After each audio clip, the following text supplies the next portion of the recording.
اسلامی بھائی اور بہنوں، جیسا کہ ہم اس سے پہلے وعدہ کر چکے ہیں کہ ایک درس ہمارا اللہ رب العالمین کے ذکر و اذکار سے متعلق ہوگا۔ اللہ رب العالمین کا ارشاد ہے قرآن مجید کے اندر، یا ایھا الذین آمنوا اذکروا اللہ ذکرا کثیرا وسبحوہ بکرۃ واصیلا، سورہ احزاب کے اندر۔ اے ایمان والو، اللہ رب العالمین کو کثرت سے یاد کرو اور اس کی تسبیح خوانی اور پاکی بیان کرو صبح و شام۔ اللہ رب العالمین کے ذکر و اذکار اور اس کی تسبیح خوانی کے بے شمار فوائد ہیں۔ اس سلسلے میں ہم رسول اللہ صلی اللہ علیہ وسلم کے چند وہ فرامین آپ کو بتا رہے ہیں جو بخاری مسلم اور حدیث کی دوسری کتابوں میں صحیح سند سے وارد ہے۔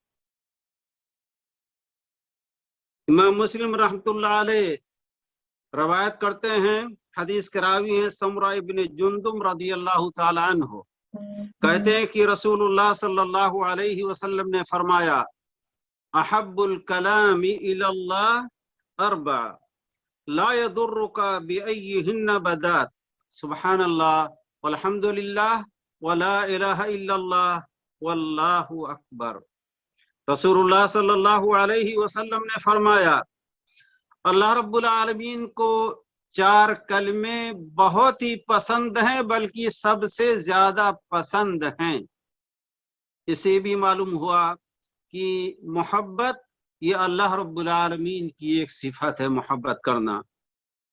اللہ کے رسول علیہ الصلوۃ والسلام نے فرمایا 4 کلمے ہیں، سبحان اللہ، الحمدللہ، ولا الہ الا اللہ، اللہ اکبر۔ ان میں سے جس سے بھی شروع کریں کوئی حرج نہیں۔ مثلا کوئی کہے سبحان اللہ، الحمدللہ، ولا الہ الا اللہ، واللہ اکبر، یا الحمدللہ و سبحان اللہ واللہ اکبر ولا الہ الا اللہ۔ ان 4 کلمات میں سے جس سے چاہے ابتدا کریں، مہم یہ کہ یہ 4 کلمات انسان کو اپنی زبان سے ادا کرنی چاہیے۔ تو یہ اللہ کے رسول اللہ رب العالمین کو یہ کلمات بے حد پسند ہیں، اور خود رسول اللہ صلی اللہ علیہ وسلم کو بھی یہ کلمات بے حد پسند ہیں۔